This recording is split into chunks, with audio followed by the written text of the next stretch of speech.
이것은 아일랜드 클레어 주에서 바람이 잠시 멈추는 그런 드문 날 중 하나였다.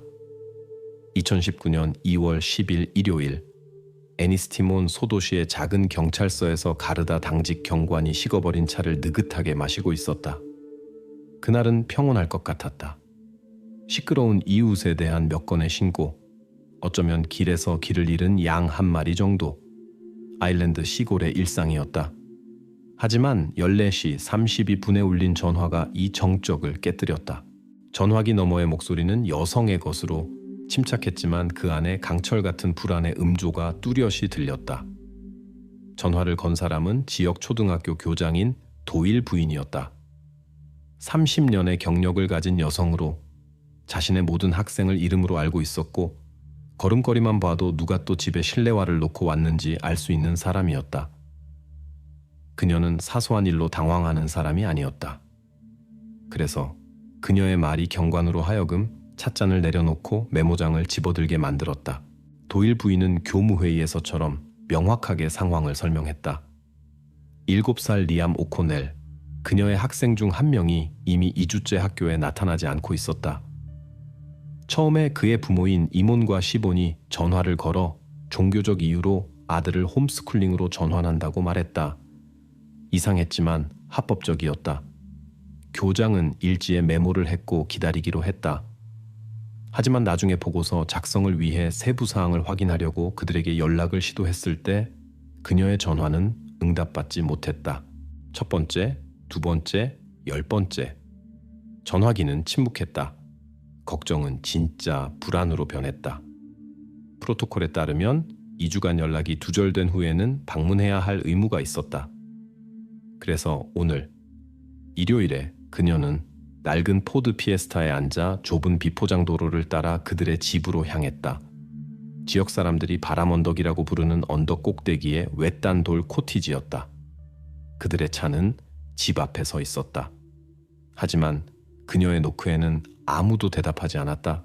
그녀는 집 주위를 돌며 창문들을 들여다봤지만 커튼들이 꽉 닫혀 있었다. 그리고 그때 그녀는 등골을 오싹하게 만드는 두 가지를 발견했다. 현관문이 잠겨있지 않고 단지 닫혀있을 뿐이었다. 그리고 그 문 아래 틈새로 약하지만 뚜렷한 역겹도록 달콤한 냄새가 풍겨왔다. 뭔가 잘못된 것의 냄새였다. 저는 바람 언덕에 그들 집 앞에 서 있습니다. 전화기 속 그녀의 목소리가 더 낮아졌다. 문이 열려 있어요. 들어가지는 않았습니다. 여기서 냄새가 납니다. 경찰에게는 이것으로 충분했다. 순찰차가 즉시 출동했지만 가장 경험 많은 경관들조차 안에서 그들을 기다리고 있는 것에 준비되어 있지 않았다. 그들이 집에 들어갔을 때 무겁고 숨막히는 냄새가 그들의 얼굴을 때렸다. 어둑하게 조명된 거실에는 얼음처럼 차가운 추위와 죽은 침묵이 지배하고 있었고 단지 조용한 중얼거림만이 그 정적을 깨뜨렸다. 바닥 한가운데 방 중앙에 이몬과 시본 오코넬이 앉아 있었다. 그들은 그림자 같았다. 야위고 움푹 들어간 눈과 창백하고 거의 투명한 피부를 가지고 있었다. 그들의 입술은 소리 없이 기도를 중얼거리며 움직였다. 그들은 들어온 경찰들을 텅 빈 초연한 눈빛으로 바라봤는데 마치 사람들이 아닌 유령들을 보는 것 같았다. 그들은 놀라지도 두려워하지도 않았다. 그들은 그저 계속 기도했다. 경관 중 한 명은 그들과 함께 남았고 다른 한 명은 나머지 방들을 살펴보러 갔다. 그가 아이 방의 문을 밀었다. 같은 냄새가 코를 찔렀지만 1000배는 더 강했다. 방은 작고 금욕적이었다. 바닥에는 탁한 소금물이 담긴 그릇들이 놓여 있었다. 벽에는 나뭇가지로 거칠게 엮은 십자가가 걸려 있었다. 그리고 유일한 침대가 깔끔하게 정돈되어 있었다. 하지만 하얀 시트 아래로 자꾸 움직이지 않는 몸의 윤곽이 보였다. 경관이 천천히 다가가서 조심스럽게 천의 가장자리를 걷어냈다. 침대에 리암이 누워 있었다. 그의 얼굴은 평온했고 거의 밀랍 같았으며 작은 손들은 가슴 위에 포개져 있었다. 그는 마치 그냥 잠자는 것처럼 보였지만 몸에서 나오는 차가움과 절대적인 부동성은 어떤 의심도 남기지 않았다. 생명은 이 방을 여러 날 전에 떠났었다. 경찰관의 의식을 관통한 첫 번째 생각은 범죄에 대한 것이 아니라 이 집에 괴물 같고 상상할 수 없는 정적에 대한 것이었다. 부모들이 죽은 아들 곁 옆방에 앉아서 그저 기도할 수 있는 그런 정적 말이다. 이것이 리암 오코넬이었다. 그는 7살이었다.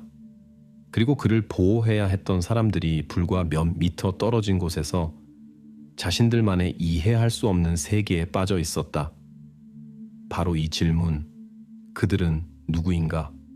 가 수사의 핵심이 되었다. 죽은 아들로부터 몇 미터 떨어진 곳에 앉아 기도에 잠긴 사람들은 어떤 범죄 프로필에도 맞지 않았다. 언덕 위 차가운 집에서 무슨 일이 일어났는지 이해하기 위해 형사들은 오코넬 가족이 단순히 가족이었고 조용한 클레어, 주의 주요 수수께끼가 아니었던 시절로 되돌아가야 했다. 첫눈에 그들의 이야기는 고통스럽도록 평범했다. 이몬 오코넬, 42살. 든든하고 과묵한 남자로 그의 삶은 항상 바다와 연결되어 있었다. 그물과 바닷물에 거칠어진 그의 손은 어부의 힘든 노동을 알고 있었다.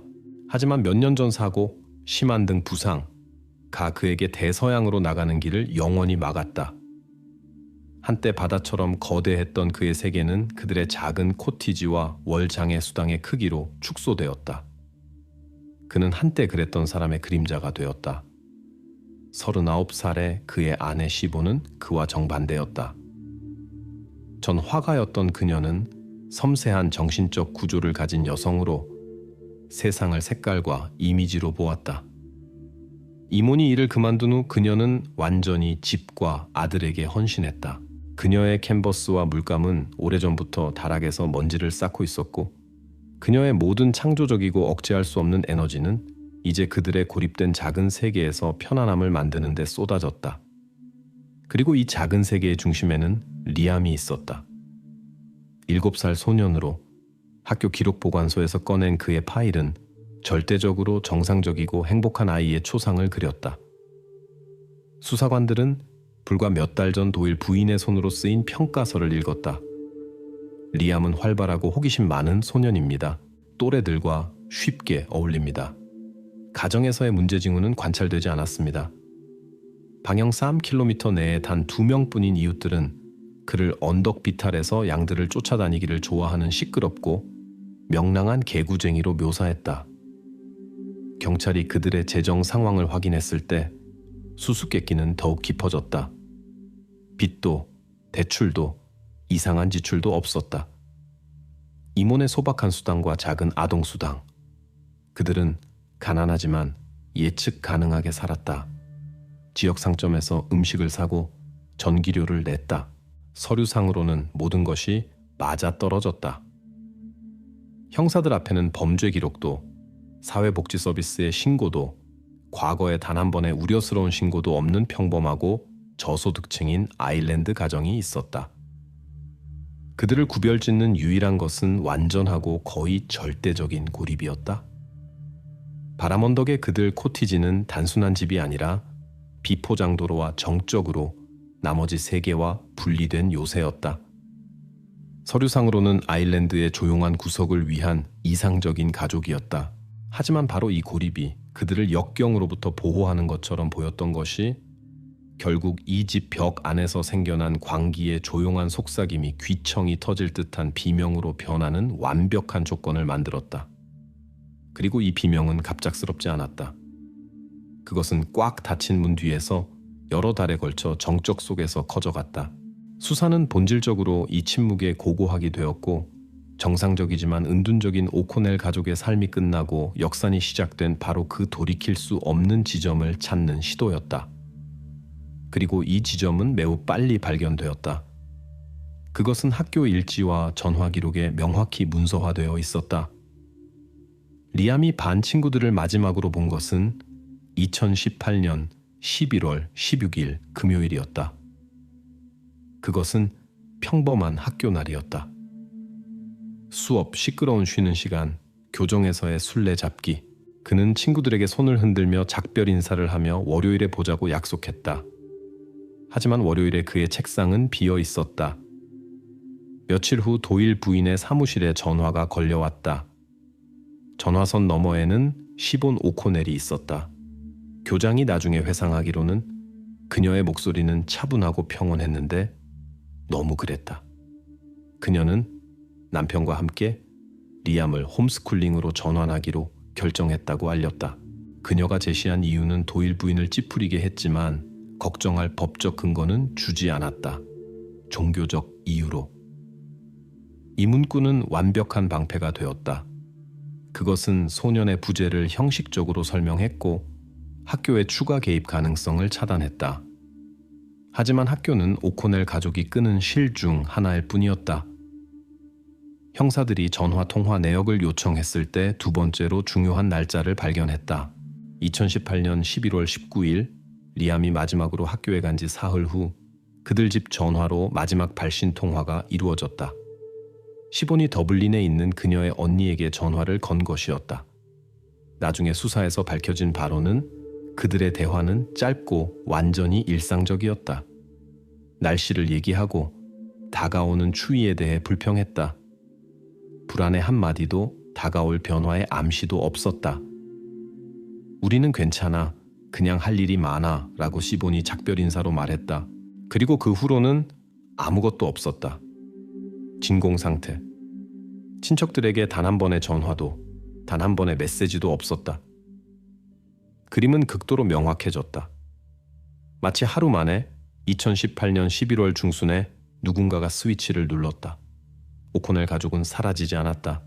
그들은 납치되지 않았다. 그들은 자발적으로 바람 언덕에 있는 그들 집에 도개교를 올리며 외부 세계와의 모든 연결을 끊었다. 경찰은 가족이 언제 레이더에서 사라졌는지 확인했다. 이제 남은 것은 이해하는 것이었다. 왜인지, 무엇이 그들로 하여금 온 세상으로부터 스스로를 가두게 했는지, 그리고 어떤 공포가 이 자발적인 고립 속에서 자라났는지, 언젠가 그들의 7살 아들을 삼켜버릴 때까지 말이다. 이 질문에 대한 답은 기록보관소나 먼 친척들의 증언에서 찾을 필요가 없었다. 그것은 바로 거기 바람 언덕 코티지의 차가운 방들 안에 있었다. 그것은 세부 사항들 속에 범죄 수사관들이 현장 검증 보고서에 체계적으로 기술하기 시작한 그 이상하고 부적절한 물건들 속에 숨어 있었다. 바로 이런 발견들이 이 사건을 비극적이지만 잠재적으로 설명 가능한 이야기에서 완전히 다른 그 비합리성으로 무서운 무언가로 바꾸었다. 리암의 방에서 가장 먼저 눈에 띈 것은 거기에 있어서는 안 될 것들이었다. 방 구석구석에 여러 개의 깊은 그릇이 놓여 있었다. 각각의 바닥에는 하얀 소금 결정들이 보였다. 한때 그것들을 채웠던 소금물에 남은 것들이었다. 벽에, 침대 바로 위에는 나뭇가지로 거칠게 엮은 십자가가 걸려 있었는데 보통 끈으로 감겨 있었다. 그것은 분명히 서둘러 만들어졌지만 어떤 절망적인 열성으로 만들어진 것이었다. 이것은 싸움의 장소나 갑작스러운 분노의 폭발 같지 않았다. 반대로 이 모든 것에서 어떤 무시무시하고 계획된 체계가 느껴졌는데 마치 누군가가 남의 병든 의식을 따르고 있는 것 같았다. 한 범죄 수사팀이 이런 이상한 물건들을 사진 찍는 동안 다른 팀은 계속 조사했다. 그리고 침대 아래, 리암이 아마 자신의 장난감을 보관했을 곳에서 그들은 모든 사람을 안으로 오싹하게 만드는 것을 발견했다. 거기에는 낡고 다른 가죽 벨트 몇 개가 놓여 있었다. 그것들은 그냥 더미로 쌓여 있었는데 마치 사용되고 급히 숨겨진 것 같았다. 여기, 아이 방에서 그릇들과 수제 십자가 옆에 그것들이 있다는 것은 어떤 논리적 설명도 불가능했다. 이 조용한 방에서 그것들이 무엇에 필요했을까? 이 세부사항은 그림에 불길한 강제의 색조를 더했고 사랑스럽지만 내성적인 부모들의 이미지와 전혀 맞지 않는 물리적 구속의 색조를 더했다. 하지만 진짜 해답의 열쇠는 거실에서 발견된 것이었다. 작은 나무 탁자 위에 식은 찻잔과 성경 옆에 깔끔하게 쌓인 종이 더미가 놓여 있었다. 첫눈에는 특별할 것 없었다. 하지만 수사관이 그것들을 손에 들었을 때 그는 자신이 이 광기의 로드맵을 손에 쥐고 있다는 것을 깨달았다. 그것들은 편지도 청구서도 아니었다. 그것들은 어떤 인터넷 사이트에서 출력한 것들이었다. 집의 습기로 약간 축축해진 값싼 사무용 종이에는 작은 글씨가 빼곡했다. 그 안의 텍스트들은 광신자의 헛소리 같았다. 유사 종교적 용어들, 어설픈 라틴어 인용문들, 그리고 지시사항들의 혼합이었다. 명확하고 단계별인 어떤 의식을 수행하기 위한 지시사항들. 거기에는 기아로 고행시키기, 고통으로 정화하기, 그리고 소금과 물을 사용한 더러움 쫓아내기에 대해 써 있었다. 이것은 단순한 증거가 아니었다. 이것은 시나리오였다.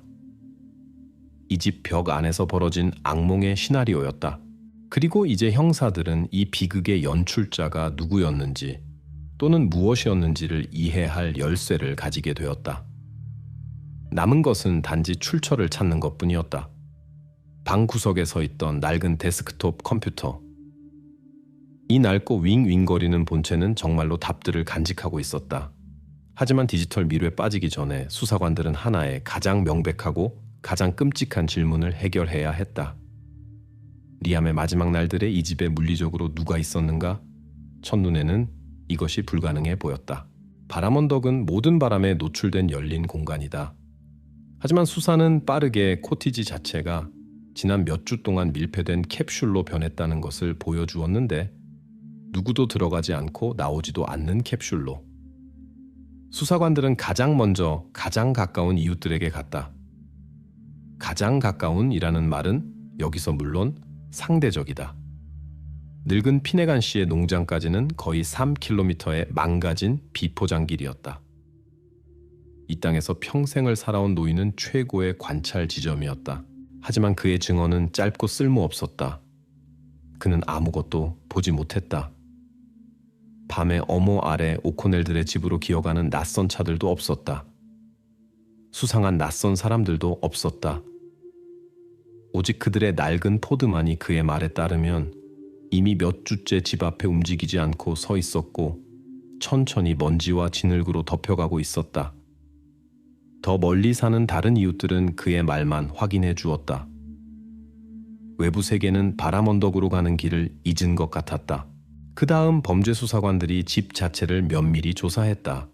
모든 인치, 모든 창틀, 모든 문 경첩이 돋보기 아래에서 연구되었다. 결과는 명확했다. 침입의 흔적이 없었다. 깨진 유리도 부러진 자물쇠도 침입 시도를 나타낼 수 있는 긁힌 자국조차 없었다. 모든 문과 창은 안에서 잠겨 있었다. 그림은 단순하고 그래서 더욱 무서웠다. 아무도 집에 침입하지 않았다. 아무도 그들을 방문하지 않았다. 악은 밖에서 오지 않았다. 그것은 여기 이 벽들 안에서 태어나고 자랐다. 그리고 이것은 단 하나를 의미했다. 7살 리암의 마지막 날들과 시간들에 그와 함께 있던 것은 오직 두 사람뿐이었다. 지구상에서 그에게 가장 가까운 두 사람. 이 모든 시간 동안 거실 바닥에 앉아 조용한 중얼거림에 빠져있던 이몬과 시본 오콘넬을 조심스럽게 일으켜 세웠다. 그들에게 권리를 읽어주었다. 그들은 저항하지 않았다. 질문하지 않았다. 마치 무슨 일이 일어나고 있는지 완전히 이해하지 못하는 것 같았다. 그들은 자신의 아들을 살해한 혐의로 구속되었다. 하지만 그들이 주요 용의자인 것은 형식적일 뿐이었다. 진짜 문제는 누가 그런 일을 했느냐가 아니라 무엇이 그들로 하여금 그런 일을 하게 만들었느냐였다. 그리고 이 질문에 대한 답은 바로 그 낡은 컴퓨터의 메모리에서 전문가들을 기다리고 있었다. 그리고 이몬과 시본이 구치소 독방에서 침묵하는 동안 그들 것일 구석에 그 낡은 컴퓨터가 말하기 시작했다. 기술 전문가들에게는 하드드라이브에 접근하는 것이 어렵지 않았다. 해답은 내 문서 폴더나 개인 메시지에 있지 않았다. 그것은 브라우저 기록과 바탕화면에 저장된 몇 개의 텍스트 파일에 숨어 있었다. 그들이 거기서 발견한 것은 얼음물에 빠지는 것 같았다. 이것은 디지털 흔적으로 어둠의 심장부로 곧장 이어지는 것이었다. 오코넬들은 단 하나의 사이트의 단골이었다. 급진적 전통주의 가톨릭 신자들을 위한 변방 온라인 포럼. 신앙이 미신과 뒤섞이고 불안이 편집증과 섞이는 장소. 바로 거기서 토론 스레드 중 하나에서 그들이 찾던 것을 발견했다. 탁자에서 발견된 출력물들은 이 게시물들의 정확한 사본이었다. 그리고 그 내용은 모든 것을 설명했다. 물 그릇들, 침대 아래 벨트들, 그리고 리암의 야윈 몸. 이것은 단순한 종교적 텍스트가 아니었다. 이것은 지시서였다. 차가우고 체계적이며 단계별로 된 영혼을 구원한다는 명목으로 사람을 파괴하는 지시서였다. 전문가들이 읽은 문구들은 감정이 없었다. 그것들은 증명이 필요 없는 공리처럼 쓰여 있었다. 악마는 굶겨야 한다 라고 한 항목이 명시했다. 이어서 음식 거부가 몸이 아니라 그것을 점령한 존재를 약화시킨다는 설명이 따랐다.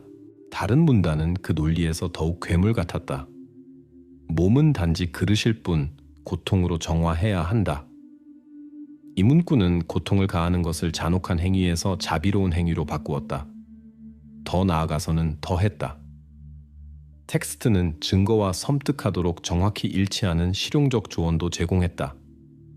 물과 소금이 더러움을 태워낸다고 지시서에 나와 있었다. 여기서 리암의 방에 있던 소금물 그릇들이 나온 것이다. 그리고 마지막으로 가장 끔찍한 벨트들의 존재를 설명하는 것. 물리적 구속은 영혼을 보호하기 위해 필요하다.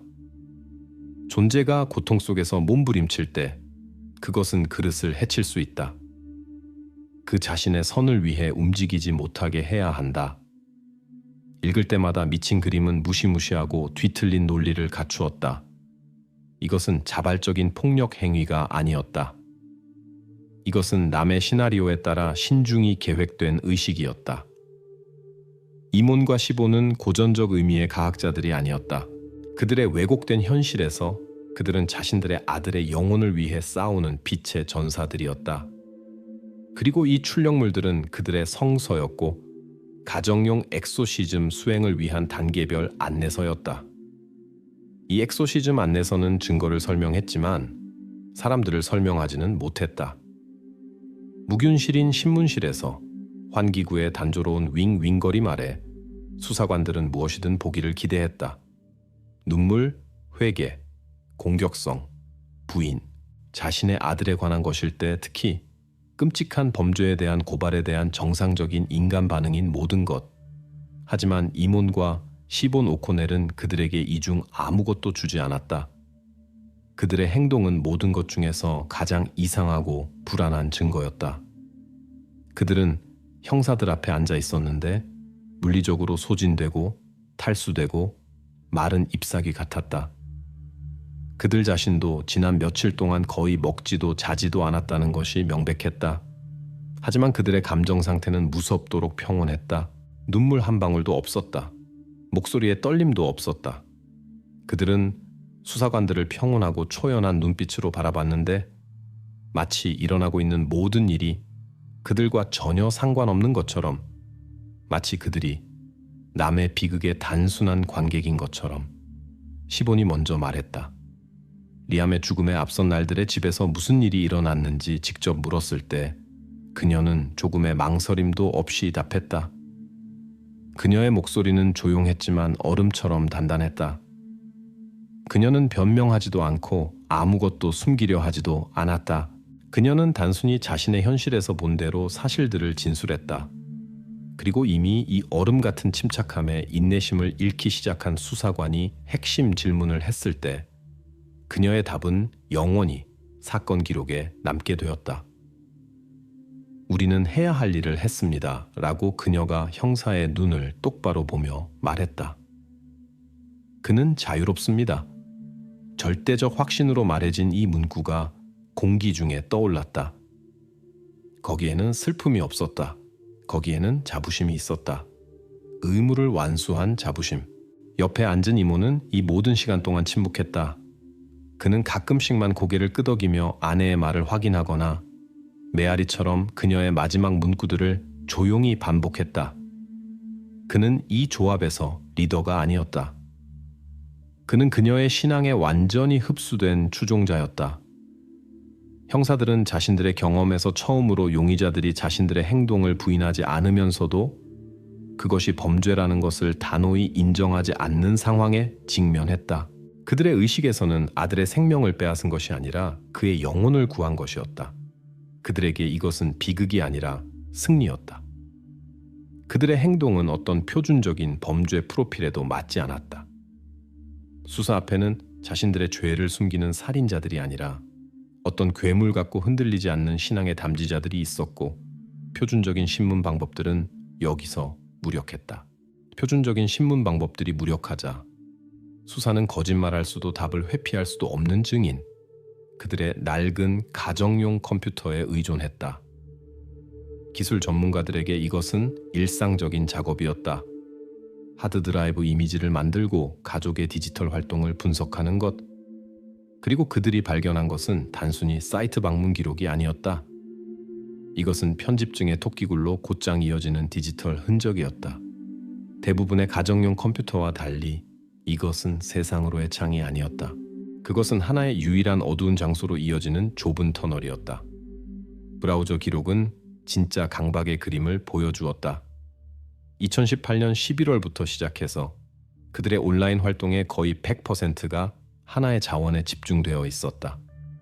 소위 전통주의 가톨릭 신자들을 위한 작고 잘 알려지지 않은 포럼. 이것은 일종의 에코 챔버였는데, 그들 자신의 두려움과 불안이 단순히 확인을 찾는 것이 아니라 그들과 같은 사람들의 목소리에 의해 여러 번 증폭되는 곳이었다. 그들은 정보를 찾지 않았다. 그들은 자신들의 가장 어두운 생각들에 대한 승인을 구했다. 그리고 그들은 그것을 찾았다. 핵심 증거들, 지시사항이 담긴 출력물들, 은포럼의 한 특정 스레드로 이어졌다. 그것은 잊혀진 정화의식, 사랑하는 사람들을 보호하는 방법이라고 불렸다. 이 스레드에는 자신만의 구루, 주요 저자가 있었는데 그의 말들이 인용되고 그의 조언들이 맹목적으로 믿어졌다. 그는 이 커뮤니티에서의 그의 역할을 완벽하게 반영하는 닉네임으로 글을 썼다. 피레시디움 피데이, 라틴어로 신앙의 수호자라는 뜻이었다. 바로 그의 말들을 이몬과 시본이 출력해서 성스러운 텍스트로 사용했다. 바로 그의 물, 소금, 물리적 구속에 대한 지시사항들을 그들이 현실에서 구현했다. 이제 수사에는 단순한 가족 비극의 이야기가 아니었다. 사건의 세 번째, 보이지 않는 참가자가 나타났다. 익명의 설교자로 여기서 수백 킬로미터 떨어진 곳에서 키보드로 타이핑한 그의 말들이 바람 언덕의 집에서 사형 선고가 된 사람이었다. 이 사형 선고는 디지털 세계에서 익명의 신앙의 수호자에 의해 내려졌고 현실 세계에서 집행되었다. 그리고 이몬과 시본이 자신들이 악마와 싸우고 있다고 믿는 가상의 우주에서 살고 있는 동안 차가운 과학이 리암의 마지막 날들의 진짜 이야기를 말할 준비를 하고 있었다. 이 이야기는 그 자신의 몸이 말해주었다. 모든 감정과 추측을 배제한 병리학자의 보고서는 이 사건에서 가장 끔찍한 문서가 되었다. 그것은 항목별로 의학적 정확성으로 포럼의 지시사항들이 어떻게 살인도구로 변했는지 묘사했다.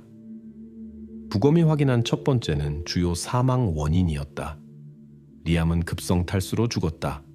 이것은 갑작스러운 일이 아니었다.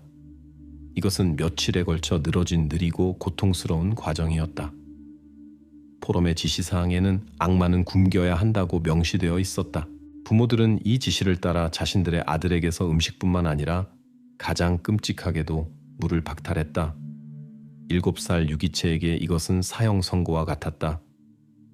그의 몸의 모든 세포가 문자 그대로 도움을 구하고 있었지만 대답으로는 오직 기도와 쓸모없는 소금물 그릇들만 받았다. 하지만 이것이 전부가 아니었다. 보고서에는 두 번째, 부수적 사망 원인도 명시되어 있었다. 흉곽에 대한 장기간의 위치적 압박으로 인한 질식. 간단히 말해서 리암은 그의 가슴에 오랫동안 무언가가 눌러서 폐가 공기로 채워지지 못해 질식했다. 이것은 분노의 순간에 목 졸라 죽인 것 같지 않았다. 이것은 길고 체계적인 구속의 결과였다. 신앙의 수호자의 지시사항이 다시 무서운 답을 주었다. 물리적 구속이 필요하다. 겁이 존재가 고통 속에서 몸부림칠 때 그것은 그릇을 해칠 수 있다. 아마도 자신의 인생 마지막 시간들에 갈증으로 힘이 빠진 리암이 싸웠고 부모들은 그와가 아니라 존재와 싸우고 있다고 믿으면서 그를 붙잡아 침대에 눌렀다. 그들은 그의 영혼을 구하고 있다고 생각했지만 실제로는 그냥 그가 숨쉬지 못하게 하고 있었다. 이에 대한 확인은 바로 거기서 추가 검사에서 발견되었다. 리암의 작은 손목과 발목에서 특징적인 어두운 줄무늬들이 발견되었다. 벨트로부터의 명확한 자국들. 범죄 수사관들이 침대 아래서 발견한 바로 그 벨트들. 그것들은 그의 마지막 절망적인 탈출 시도들의 묵묵한 증인들이었다. 집에서 발견된 모든 증거와 병리학자 보고서의 모든 단어가 하나의 괴물 같은 모자이크로 맞춰졌다. 수사의 결론은 최종적이고 돌이킬 수 없었다. 리암의 죽음은 비극적 사고가 아니었다. 그의 부모들이 취한 모든 조치, 물거부, 물리적 구속은 컴퓨터에서 발견된 지시사항들의 직접적인 실행이었다. 그들은 단순히 인터넷 조언을 따른 것이 아니었다. 그들은 다른 어떤 결과로도 이어질 수 없는 레시피를 광신적 정확성으로 실행했다. 이 비극으로 이어진 레시피는 바람 언덕에서 쓰여진 것이 아니었다. 그것은 밖에서 네트워크의 익명 세계에서 왔다. 그리고 이몬과 시본이 구금되어 있는 동안 수사의 초점은 그들에서 보이지 않는 공범자로 이동했다. 피 레시디움 피데이라는 닉네임 뒤에 숨어있는 사람에게 형사들은 이해했다. 그를 찾는 것은 단순히 증인을 찾는 것이 아니라 아마도 이 광기의 불에 성냥을 댄 사람을 책임지게 하는 것이었다. 디지털 유령에 대한 사냥이 시작되었다. 사건은 아일랜드 가르다의 사이버 범죄 부서로 넘어갔다. 그들에게 이것은 표준 절차였지만 매우 높은 판돈이 걸린. 그들은 먼저 그 포럼의 관리자에게 공식 요청을 보냈다. 요청은 간단했다. 사용자 피 레시디움 피데이에 대한 모든 가능한 정보, 그가 사이트에 접속한 IP 주소들, 등록 날짜, 프로필에 명시된 어떤 개인 정보든 제공하라. 동시에 기술 전문가들은 이 사람의 추적으로 이어질 수 있는 다른 디지털 단서들을 찾으려 했다. 공기 중에는 긴장된 기대가 맴돌았다. 곧 그들이 이름과 주소를 얻고 사건의 새로운, 완전히 실제적인 용의자가 나타날 것 같았다. 하지만 인터넷의 익명 세계는 자신의 비밀을 지킬 줄 안다. 포럼 관리자로부터의 답은 오지 않았다. 대신 형사들이 가장 두려워했던 일이 일어났다. 오코넬들의 체포 소식이 지역 언론에 흘러나간 다음 날 포럼이 그냥 사라졌다. 그것은 삭제되었다. 모든 토론 스레드들, 모든 사용자 프로필들, 모든 잠재적 증거들, 모든 것이 지워졌는데 마치 이 세계가 결코 존재하지 않았던 것처럼 관리자는 분명히 결과를 두려워하고 흔적을 지우기로 결정했다. 사이버 경찰에게는 마지막 희미한 희망이 남아 있었다. 어디선가 보존된 오래된 로그가 있다면 IP 주소를 추적하는 것. 하지만 여기서도 막다른 길이 그들을 기다리고 있었다. 피 레시디움 피데이는 초보자가 아니었다. 그는 익명화 도구들과 프록시 서버들의 전체 연쇄를 사용해서 신호가 포럼에 도달하기 전에 여러 나라를 거치게 했다. 그의 디지털 흔적은 의도적으로 복잡하게 만들어졌고 가상 공간 어딘가에서 끊어졌다. 유령은 유령으로 남았다. 제3제 대한 수사 라인은 막다른 골목에 이르렀다. 보이지 않는 신앙의 수호자는 네트워크에서 녹아버렸고 처벌받지 않은 채로 남았다. 그리고 이제 모든 책임의 무게, 도덕적이고 법적인 다시 이 모든 시간 동안 독방에 앉아 법원이 그들의 운명을 결정하기를 기다리고 있던 두 사람의 어깨에 떨어졌다. 디지털 유령이 사라진 이상 법정은 피고석에 앉은 사람들의 얼굴을 마주해야 했다. 그리고 그들의 행동을 이해하기 위해서는 그들 자신을 이해해야 했다. 수사는 다시 비극 훨씬 전부터 시본 오코넬의 영혼에서 무슨 일이 일어나고 있었는지 밝혀줄 수 있는 유일한 사람, 그녀의 언니에게 의존했다. 그녀의 증언이 이 악몽이 어떻게 천천히 익어갔는지 이해하는 열쇠가 되었다. 그녀의 말에 따르면 모든 것은 이몬을 집에 묶어둔 그 부상 후에 시작되었다. 그들의 세계는 축소되었고 고립은 전면적이 되었다. 그리고 이 침묵 속에서 시본의 불안감은 항상 그녀 성격의 일부였던 것이 축축한 지하실의 곰팡이처럼 자라기 시작했다. 그녀의 신앙은 위안에서 보이지 않는 적들에 맞서는 무기로 변했다. 그녀는 모든 것에서 징조들을 보기 시작했다. 새들의 행동에서, 구름의 모양에서. 그녀는 현대 세계의 나쁜 영향과 사방에서 스며드는 더러움으로부터 리암을 보호해야 한다고 끊임없이 말했다. 언니의 증언은 결정적으로 중요했다. 그것들은 바람 언덕의 비극이 갑작스러운 광기의 폭발이 아니었다는 것을 증명했다. 이것은 편집증의 늪으로의 길고 느린 추락의 피날레였고 그 땅은 그들이 그 불행한 포럼을 찾기 훨씬 전부터 준비되고 있었다. 나쁜 영향과 징조들에 대한 대화에서 시작된 이 편집증은 자라서 전체 믿음 체계로 변했다.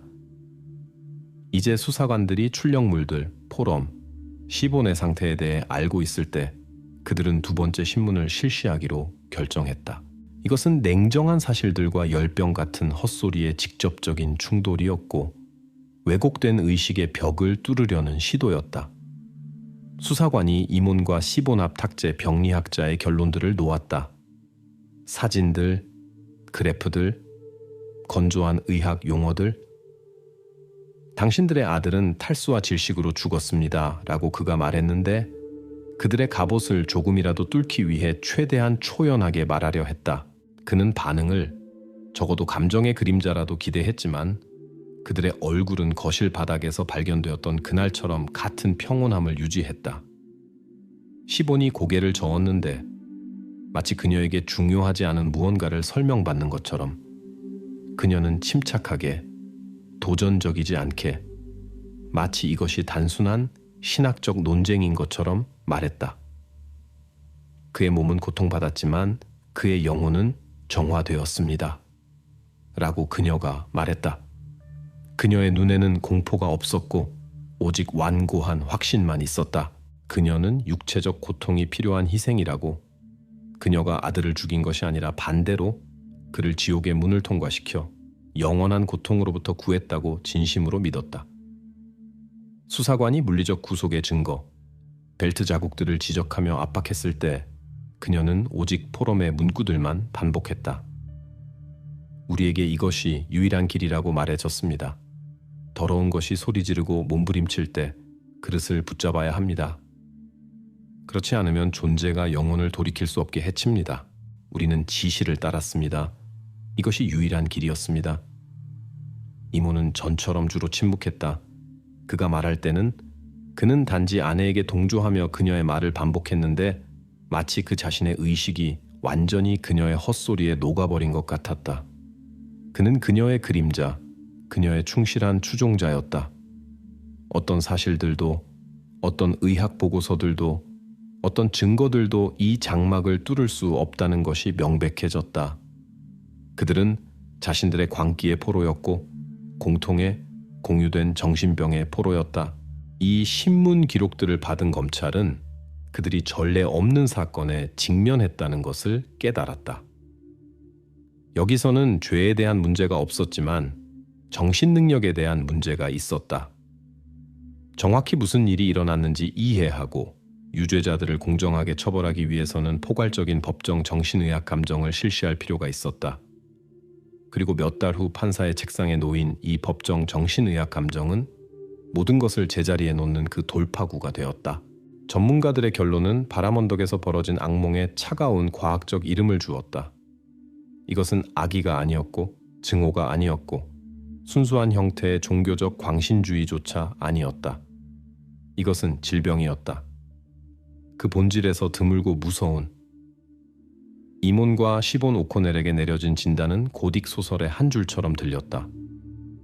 유발성 망상장애, 둘의 광기를 의미하는 포리의 아트로 더 알려진, 이것은 한 사람의 망상이 그와 가까운 다른 사람에게 전달되어 그에 의해 절대적 현실로 인식되기 시작하는 정신적 현상이다. 바이러스처럼 전염성이 된 정신병. 전문가들은 이 비극에서의 역할들을 명확히 기술했다. 시본 오코넬은 망상의 1차 복윤자 또는 유발자로 정의되었다. 바로 그녀의 의식에서 고립의 압박, 미래에 대한 두려움, 그리고 악화되는 불안감 아래서 이 괴물 같은 아이디어가 태어났다. 그녀의 아들이 사로잡혔고 고통을 통해 그를 구해야 한다는 생각이 그녀 우주의 중심점이 되었다. 그녀는 자신의 옳음을 일순간도 의심하지 않았다. 이모는 차례로 수용자, 2차 복윤자였다. 일과 사회적 지위를 잃은 그는 아내에게 심리적으로 의존하게 되었다. 그녀의 흔들리지 않는 확신이 그에게 그가 더 이상 가지지 못한 것, 목적과 의미를 주었다. 그는 그녀의 광기에 감염된 것이 아니었다. 그는 그것을 자발적으로 받아들였다. 그들 코티지의 밀폐된 에코 챔버에서 다른 목소리들과 다른 의견들이 없는 곳에서 그녀의 현실이 그의 현실이 되었다. 그는 논쟁하지 않았다. 그는 단순히 믿었다. 악마들을 믿는 것이 더 이상 강한 어부가 아니라 수당으로 사는 상처받은 사람일 뿐인 세상에서 사는 것보다 더 쉬웠기 때문이다. 이 결론은 모든 것을 바꾸었다. 그것은 그들의 행동에 대한 책임을 제거하지는 않았지만 법이 이 행동을 보는 프리즘을 완전히 바꾸었다. 밖에서 보면 상상할 수 없는 잔혹성의 행위처럼 보였던 그들의 행동이 안에서 그들의 공통된 병든 현실에서는 절망적인 사랑과 구원의 행위였다. 그들의 행동이 악한 의도가 아니라 공통의 모든 것을 집어삼키는 정신병적 상태에 의해 지시되었다는 것이 명확해졌다. 그리고 이제 법정은 가장 복잡한 과제에 직면해야 했다. 다른 가상의 현실에 살면서 범죄를 저지른 사람들을 어떻게 재판할 것인가?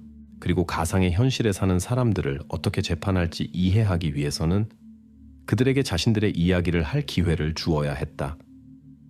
정신의학 감정이 이 문을 연 열쇠가 되었다. 안전한 분위기에서 수사관들이 아닌 의사들과 대화하면서 이몬과 시본은 처음으로 자세히 숨김없이 사건들에 대한 그들의 버전을 제시했다. 그리고 이것은 범죄에 대한 이야기가 아니었다. 이것은 그들이 자신들의 아들의 영혼을 위해 벌인 성스러운 전쟁의 연대기였다. 모든 것은 화요일 2월 5일에 시작되었다. 그들에게 이것은 악몽의 첫날이 아니라 전투의 첫날이었다. 리암 안의 존재가 점점 더 강해지고 있다고 확신한 시본이 때가 왔다고 선언했다. 그들은 소년을 그의 방에 가두었다. 그들의 논리에서 이것은 감옥이 아니었다. 그들은 성별된 공간, 외부 세력들이 침투할 수 없는 전장을 만들고 있었다. 하루 종일 밤새도록 그들은 거실에서 기도하며 보냈다. 그들은 먹지 않았고 거의 마시지도 않았다. 그들은 주요 전투를 준비하고 있었다. 둘째 날, 수요일, 2월 6일. 그들의 말에 따르면 존재가 저항하기 시작했다. 리암이 울고 소리 지르고 마실 것을 달라고 했다. 하지만 이몬과 시본의 귀에는 이것이 그들 아들의 목소리로 들리지 않았다. 이것은 그들을 속이고 가엾게 여기게 하고 물러나게 만들려는 적의 목소리였다. 포럼의 지시사항을 따라 그들은 다음 단계로 넘어갔다. 그들이 방에 들어갔고 리암이 빠져나가려 할 때 그를 붙잡았다. 그들은 그릇이 자신을 해치지 않도록 벨트를 사용하기 시작했다. 그리고 그들은 그에게 물 주기를 중단했다. 그들의 현실에서 이것은 고문이 아니라 전술적 움직임이었다. 적의 힘을 빼앗아 약화시키는 것. 물 한 모금에 대한 모든 애원은 그들이 모든 것을 올바르게 하고 있다는 생각만 강화시켰다. 셋째 날, 목요일, 2월 7일이 절정이 되었다. 리암은 이미 매우 약했다. 그의 울음소리는 조용한 신음으로 바뀌었다. 부모들에게 이것은 존재가 힘이 다하고 있다는, 승리가 가깝다는 신호였다. 그들은 기도를 강화했고 그들의 목소리는 더 크고 절망적이 되었다. 어느 순간 그들이 정신과 의사들에게 말한 바로는 리암이 심하게 떨기 시작했다. 그들은 이것을 악마의 마지막 고통스러운 경련으로 받아들였다. 그리고 그때 신앙의 수호자의 마지막 지시를 기억하며 그들은 최후의 방법을 적용했다. 그들은 그의 가슴에 물리적 압력을 가하기 시작했다. 그들의 세계에서 이것은 질식이 아니었다. 이것은 추방의 행위였고 그들은 문자 그대로 자신들의 아들의 몸에서 악을 짜내려 했다. 그들은 그의 몸이 떨기를 멈추고 힘이 빠질 때까지 눌렀다. 찾아온 침묵 속에서 그들은 보고 싶어 했던 것을 보았다. 죽음이 아니라 해방을.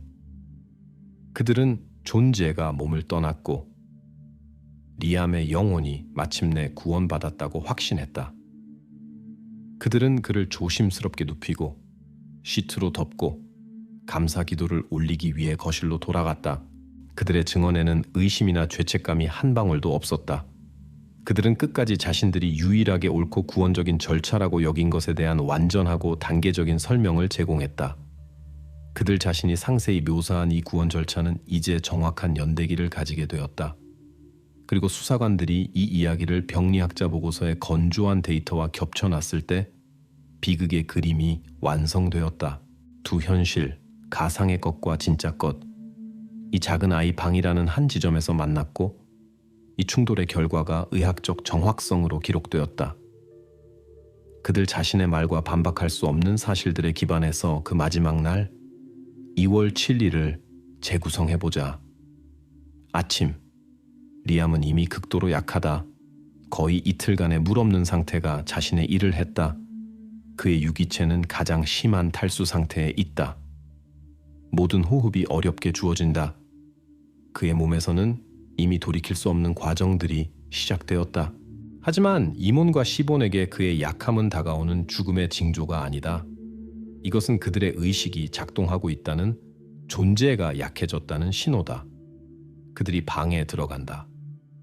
시본이 손의 포럼에서 나온 바로 그 출력물들을 이 성스러운 전쟁에서 그녀의 성경을 들고 있다.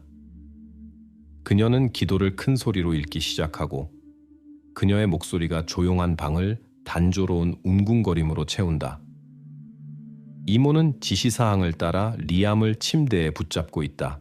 그들의 버전에 따르면 그들은 존재가 고통 속에서 그에게 해를 끼치지 않도록 그릇을 움직이지 못하게 한다.